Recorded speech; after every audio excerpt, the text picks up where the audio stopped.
அனைவரின் முன்பும் காலை ஆட்டிக் கொண்டிருந்தது சரியான செயலா? மைக்கை தூக்கி என் தலையில் போடாத குறையாக டேபிளில் வீசியது சரியான செயலா? இளைஞர் சங்க தலைவர் முகுந்தன் சென்னையில் பனையூரில் எனக்கு ஒரு அலுவலகம் நான் வச்சிருக்கிறேன். ஒரு புதுசாக வந்து ஆரம்பிச்சிருக்கிறேன். அங்கே வந்து எல்லாம் என்ன பார்க்கலாம். முகுந்தனை இளைஞரணி செயலாளர் என்று வீட்டில் எனக்கு உதவியாகவும் கட்சியில் அன்புமணிக்கு உதவியாகவும் இருக்க முகுந்தனை நியமனம் செய்தேன். சுவற்றில் வீசிய பந்து திரும்புவது போல உடனே மேடையிலேயே மறுப்பு தெரிவித்தது சரியான செயலா? மேடை நாகரிகம் கருதாமல் அனைவரின் முன்பும் காலை ஆட்டிக் கொண்டிருந்தது சரியான செயலா? மைக்கை தூக்கி என் தலையில் போடாத குறையாக டேபிளில் வீசியது சரியான செயலா? நான் பனையூரில் அலுவலகம் திறந்திருக்கிறேன். நீங்கள் அங்கு வந்து இனி என்னை பார்க்கலாம் என்பது சரியான செயலா?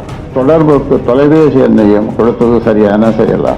4 சுவற்றுக்குள் பேசி முடிக்க வேண்டிய விஷயத்தை நடுவீதிக்கு கொண்டு வந்தது யார்? அழகான ஆளுயர கண்ணாடி என்ற கட்சியை ஒரே நொடியில் உடைத்து நொறுக்கியது யார்? கட்சியை ஒரு நொடியில் உடைத்ததை உலகம் முழுவதும் உள்ள ஆண்டவர்களும் சான்றோர்களும் அறிவாளிகளும் அரசியல் ஆளுமைகளும் எதிர்கட்சிகளும் ஊடக நண்பர்களும் தங்கள் ஆதங்கத்தை வெளிப்படுத்தினர். அன்புமணி இன்னும் பக்குவப்படவில்லையே என்று பெரிதும் வருந்தினார்கள். தைலாபுரத்தில் இருக்கக்கூடிய இல்லத்துல செய்தியாளர்களை சந்திச்ச டாக்டர் ராமதாஸ் அவர்கள் அன்புமணி ராமதாஸ் குறித்து பல அடுக்கடுக்கான குற்றச்சாட்டுகளை வெளிப்படுத்திட்டு வராங்க. இது அரசியல் வட்டாரத்துல பேச பொருளாகி இருக்கு. இந்த நிலையில புதுச்சேரியில நடந்த பொதுக்குழு மேடையில அநாகரிகமா நடந்துகிட்டது யாரு?